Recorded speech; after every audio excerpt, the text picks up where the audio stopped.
Welcome to The Explainer. Today, we're digging into the story of the Vajont Dam, a true cautionary tale of how a feat of engineering perfection led to absolute horrifying devastation. So, to really get this, we have to start with the central, mind-bending paradox of the whole story. How on earth can a perfect success also be a perfect failure? Well, on the one hand, you have the dam itself, which was just a masterpiece. I mean, from a pure structural standpoint, it worked exactly as designed. It survived the disaster with barely a scratch. But on the other hand, it was the centerpiece of an unimaginable tragedy, a tragedy that literally wiped entire communities off the face of the earth. That's the question, right? How can these two realities exist at the same time? We're going to investigate that, and the answer, well, it reveals a critical lesson that goes way beyond just engineering. It's something that's incredibly relevant today. All right, so let's take a look at this concrete giant.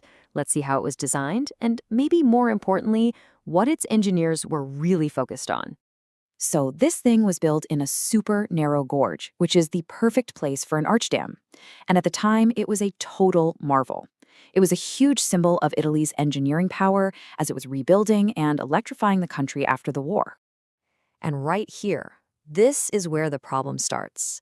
The engineers created a perfect structure, but they had tunnel vision. They were so focused on the concrete and steel that they dangerously overlooked the world around it. To them, the mountains, the geology, that was just a boundary condition, not a core part of the system itself. You see, the real danger wasn't ever going to be the concrete dam. It was the mountain right next to it, Monte Talk. Now, to really get what happened, we need to talk about a key concept from geology: pore water pressure. Okay, stick with me here. Just imagine water getting inside a giant rock. That water pushes outward from the inside, which actually reduces the friction holding the whole rock mass together on a slope. It's like trying to stand on a wet, slippery floor.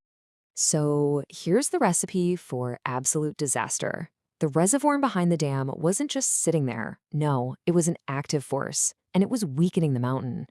As the water level rose, all that water seeped deep into these ancient, weak, clay-filled layers in the mountain, essentially lubricating them and pushing an entire mountainside closer and closer to its breaking point.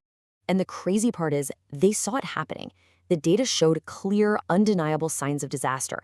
Instruments on the mountain were screaming that the movement was accelerating, but there was nothing in place to take that terrifying data and turn it into decisive action. Like getting everyone out of there. So, despite all the warning signs, the official assumption was that, yeah, a landslide might happen, but it would be slow, manageable. Maybe it would displace a little bit of water. It was a fatal miscalculation. They were looking at small movements and just couldn't imagine a massive, catastrophic event. And that catastrophic underestimation, well, it led directly to one of the deadliest man-made disasters in history. An entire mountainside, 260 million cubic meters of rock. I mean, that's a number so big it's almost impossible to comprehend. And it all detached at once. It didn't slowly creep into the water. No, it plunged into the reservoir as a single solid block, moving at over 100 kilometers an hour. Highway speed. And that single massive impact is what turned all of that water into a weapon.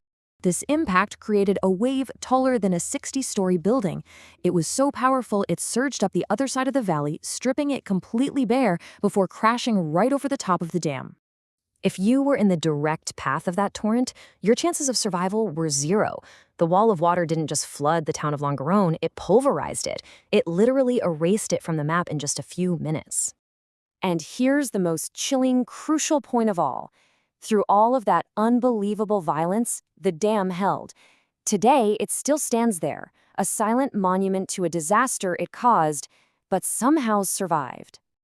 The aftermath of this tragedy forced a painful, but absolutely necessary revolution in how we think about safety, risk, and what it even means for something to fail. Vajont taught us the hard way that you absolutely cannot judge the safety of a structure in a vacuum.